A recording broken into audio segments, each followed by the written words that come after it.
Hello दोस्तों, आज है 15 मई और 15 मई के करंट अफेयर के हम टॉप 12 क्वेश्चन डिस्कस करेंगे। इसकी पीडीएफ आपको टेलीग्राम चैनल सीटी करंट अफेयर पर मिल जाएगी और ये वीडियो रोज़ाना सुबह 7 बजे आ जाती है, तो आप इसको सुबह के टाइम में देख सकते हैं। तो चलिए पहला क्वेश्चन देखते हैं। तो युगांडा के राष्ट्रपति कौन बने हैं? युगांडा ये एक देश है और ये एक अफ्रीका महाद्वीप का देश है। तो युगांडा के राष्ट्रपति कौन बने हैं? तो इनका नाम क्या है? इनका नाम है यावेरी मुसेवेनी। तो ये युगांडा के राष्ट्रपति बने हैं और ये लगातार 6 बार युगांडा के राष्ट्रपति बने हैं। तो ये हैं युगांडा के राष्ट्रपति जिनका नाम है यावेरी मुसेवेनी। तो चलिए युगांडा के बारे में जान लेते हैं। इसकी राजधानी क्या है? इसकी राजधानी है कंपाला और यहाँ की मुद्रा है युगांडन सिलिंग और यहाँ के राष्ट्रपति कौन है? Yoweri Museveni. तो चलिए जो युगांडा है इसकी हम लोकेशन जान लेते हैं। इसकी मैप में लोकेशन कहाँ पर है? तो ज़रा यहाँ पर देखिए, ये यहाँ पर अफ्रीका के बिल्कुल बीच में ये है युगांडा और यहाँ पर देखिए UGANDA, ये युगांडा है और इसकी राजधानी क्या है? कंपाला। और यहाँ पर एक देश और है कीनिया और उसके नीचे है तंजानिया। तो कीनिया, तंजानिया और युगांडा, तो इन तीनों देश के बीच में ही है विक्टोरिया झील। यहाँ पर कौन सी झील है? विक्टोरिया झील। तो ये काफ़ी इम्पोर्टेंट क्वेश्चन है कि विक्टोरिया झील किन देशों के साथ अपनी सीमा साझा करती है? तो यह है युगांडा, कीनिया और तंजानिया, इन तीनों के साथ में अपनी सीमा साझा करती है। और एक चीज़ और है कि इसी झील से ही ये जो विक्टोरिया झील है, यहाँ से दुनिया की सबसे लंबी नदी नील नदी निकलती है और ये यहाँ से विक्टोरिया झील से निकल करके कहाँ पर गिरती है? ये यहाँ पर इस तरह से जा करके यहाँ पर भूमध्य सागर में गिर जाती है। तो यहाँ पर ये है विक्टोरिया झील और यहाँ से इस तरह से नील नदी निकल करके यहाँ पर भूमध्य सागर में गिर जाती है। तो चलिए नेक्स्ट क्वेश्चन देखते हैं। संयुक्त राष्ट्र यानी यूनाइटेड नेशन के मानवीय प्रमुख के रूप में किसे चुना गया है? तो इसके बने हैं मानवीय प्रमुख, या इसी को हम बोलेंगे UN ह्यूमैनिटेरियन चीफ। कौन बने हैं UN के? तो इनका नाम क्या है? इनका नाम है मार्टिन ग्रिफ्थ्स। तो ये यूनाइटेड नेशन के मानवीय प्रमुख बने हैं। तो चलिए यूनाइटेड नेशन के बारे में जान लेते हैं। इसकी स्थापना कब हुई थी? इसकी स्थापना हुई थी 1945 में और इसका मुख्यालय कहाँ पर है? इसका मुख्यालय है न्यूयॉर्क, अमेरिका में और इसके महासचिव कौन है? Antonio Guterres. ये पुस्तक है और इस पुस्तक का नाम है क्लारा एंड दी सन। तो इस पुस्तक को किसके द्वारा लिखा गया है? तो इस पुस्तक को इनके द्वारा लिखा गया है। इनका नाम क्या है? इनका नाम है काजुओ इशिगुरो। तो ये पुस्तक के लेखक हैं और पुस्तक का नाम क्या है? क्लारा एंड द सन। और ये जो राइटर हैं ये बहुत ही फेमस है क्योंकि इनको नोबेल पुरस्कार मिल चुका है। साहित्य के लिए इनको नोबेल पुरस्कार मिल चुका है। इनको 2017 में नोबेल पुरस्कार मिला था और इनको मैन बुकर पुरस्कार से भी सम्मानित किया जा चुका है। ये जो मैन बुकर पुरस्कार है ये भी साहित्य के लिए दिया जाता है। चलिए एक बुक और है और इसका नाम क्या है? इसका नाम है all time favourites for children.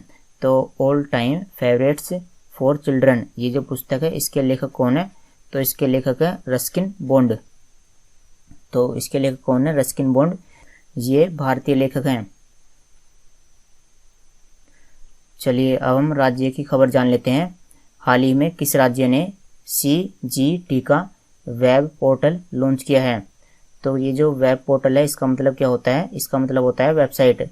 तो किस राज्य ने CGT का वेबसाइट लॉन्च की है? तो आप यहाँ पर देख सकते हो, ये जो CGT का वेबसाइट है ये छत्तीसगढ़ राज्य ने लॉन्च की है। और ये जो CGT का है इस वेबसाइट का फ़ायदा क्या होगा? इस वेबसाइट पर आप अगर आपको कोविड-19 का टीका लगवाना है तो आप इसके लिए आप यहाँ पर रजिस्ट्रेशन करा सकते हैं और रजिस्ट्रेशन कराने के बाद में आपको जो टीकाकरण का समय है वो आपको पता चल जाएगा, और साथ में आपको ये भी पता चल जाएगा कि जो टीका है वो कहाँ पर लगाया जाएगा, यानी उसकी जगह कहाँ पर है।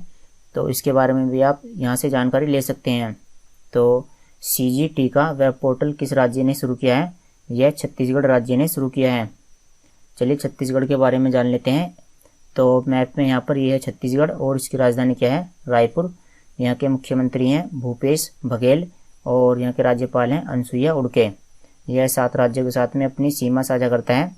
तो देख लेते हैं, यहाँ पर यह है मध्य प्रदेश, उसके बाद यहाँ पर ये उत्तर प्रदेश, उसके बाद यहाँ पर ये झारखंड, और फिर ये उड़ीसा, और उसके बाद यहाँ पर आंध्र प्रदेश, फिर है तेलंगाना, और उसके बाद ये है महाराष्ट्र। तो इस तरह से ये 7 राज्यों के साथ में अपनी सीमा साझा करता है। तो हाल ही में क्या हुआ है कि जो चीन की नेशनल ब्यूरो ऑफ स्टैटिस्टिक्स है, इसने चीन की जनसंख्या का अनुमान लगाया है, और उसके अनुसार चीन की जनसंख्या कितनी है? NBS के अनुसार चीन की जनसंख्या कितनी है? तो इनके अनुसार जो चीन की वर्तमान जनसंख्या है वह है 141 करोड़। और इन्होंने जो चीन की नेशनल ब्यूरो ऑफ स्टैटिस्टिक्स है, इसने ये भी अनुमान लगाया है कि जो भारत की जनसंख्या है वो 2023 या 2024 तक चीन की जनसंख्या को पार कर जाएगी। और इसका अनुमान, जो भारत की जनसंख्या है उसका अनुमान यूनाइटेड नेशन ने भी लगाया था, और यूनाइटेड नेशन ने कहा था कि जो भारत की जनसंख्या है वो 2027 तक चीन की जनसंख्या को पार कर देगी। तो चलिए, ये जो रिपोर्ट है किसके द्वारा दी गई है? यह रिपोर्ट NBS यानी नेशनल ब्यूरो ऑफ स्टैटिस्टिक्स, इसके द्वारा दी गई है। तो इसके बारे में जान लेते हैं। इसके जो प्रमुख हैं, इसके जो आयुक्त हैं वो कौन है? निंग जीजे। और इसका मुख्यालय कहाँ पर है? इसका मुख्यालय है बीजिंग में। तो चाइना के बारे में भी जान लेते हैं। तो चाइना की राजधानी क्या है? बीजिंग, और यहाँ की मुद्रा है रेनमिनबी, और यहाँ के राष्ट्रपति कौन है? Xi Jinping. स्वतंत्रता सेनानी अनूप भट्टाचार्य का हाल ही में निधन हो गया है, वह किस क्षेत्र से संबंधित है? तो ये जो अनूप भट्टाचार्य हैं ये संगीतकार हैं, और आपको बता दें कि ये जो संगीतकार होते हैं ये कार्य क्या करते हैं? ये जो जैसे गाना होता है, या आप जो गाना होता है, गाने के लिखने के बाद में जैसे उसको संगीत दिया जाता है, यानी उसमें जो है धुन दी जाती है, तो उसमें जो धुन बनाने का जो कार्य होता है वो कौन करते हैं? संगीतकार। तो इनका नाम क्या है? अनूप भट्टाचार्य। BCCI ने भारतीय महिला क्रिकेट टीम के मुख्य कोच के रूप में किसे नियुक्त किया है? तो जो भारतीय महिला क्रिकेट टीम है इसके मुख्य कोच कौन बने हैं? तो इनका नाम है रमेश पवार। तो ये हैं रमेश पवार, जो भारतीय महिला क्रिकेट टीम के मुख्य कोच बने हैं। तो आप ये बताइए कि जो भारतीय जो पुरुष क्रिकेट टीम है उसके मुख्य कोच कौन है? तो भारतीय पुरुष क्रिकेट टीम के मुख्य कोच हैं रवि शास्त्री। ये हैं रवि शास्त्री, जो भारतीय पुरुष क्रिकेट टीम के मुख्य कोच हैं। तो जो भारत में क्रिकेट कौन नियंत्रण करता है? भारत में क्रिकेट BCCI नियंत्रण करता है। तो चलिए BCCI के बारे में जान लेते हैं। BCCI इसकी फुल फॉर्म क्या है? Board of control for cricket in India. इसकी स्थापना कब हुई थी? इसकी स्थापना 1928 में हुई थी, और इसका मुख्यालय कहाँ पर है? इसका मुख्यालय है मुंबई में, और इसके वर्तमान अध्यक्ष कौन है? सौरभ गांगुली। ये सौरभ गांगुली हैं। और इसके उपराष्ट्रपति कौन है? इसके उपराष्ट्रपति हैं राजीव शुक्ला। नेपाल के प्रधानमंत्री कौन बने हैं? तो नेपाल के प्रधानमंत्री बने हैं KP शर्मा ओली। तो ये हैं KP शर्मा ओली। इससे पहले भी यही प्रधानमंत्री थे नेपाल के। और चलिए नेपाल के बारे में जान लेते हैं। यहाँ की राजधानी क्या है? काठमांडू, और मुद्रा है यहाँ की नेपाली रुपया, और प्रधानमंत्री कौन है? KP शर्मा ओली, और यहाँ के राष्ट्रपति हैं विद्या देवी भंडारी। ये हैं विद्या देवी भंडारी। अंतर्राष्ट्रीय परिवार दिवस निम्न में से किस दिन मनाया जाता है? तो अंतर्राष्ट्रीय परिवार दिवस 15 मई को मनाया जाता है। भारत पेट्रोलियम कॉरपोरेशन लिमिटेड के अध्यक्ष और प्रबंध निदेशक के रूप में किसे चुना गया है? तो BPCL। इसके अध्यक्ष कौन बने हैं? तो इसके अध्यक्ष बने हैं अरुण कुमार सिंह। तो ये जो भारत पेट्रोलियम है, तो आपने पेट्रोल पंप पे जाकर के तो डीजल या पेट्रोल अपनी गाड़ी में भरवाया ही होगा। तो ये जो भारत पेट्रोलियम है, इसका कार्य क्या होता है, यह पेट्रोलियम का निष्कर्षण करती है।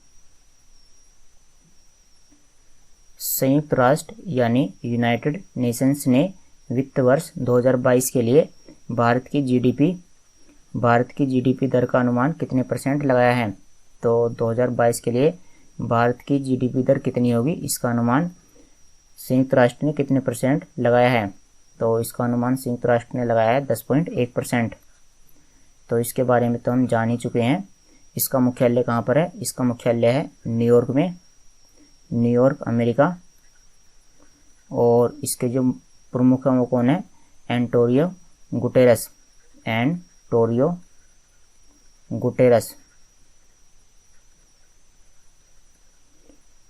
और इसकी स्थापना कब हुई थी, इसकी स्थापना हुई थी 1945 में।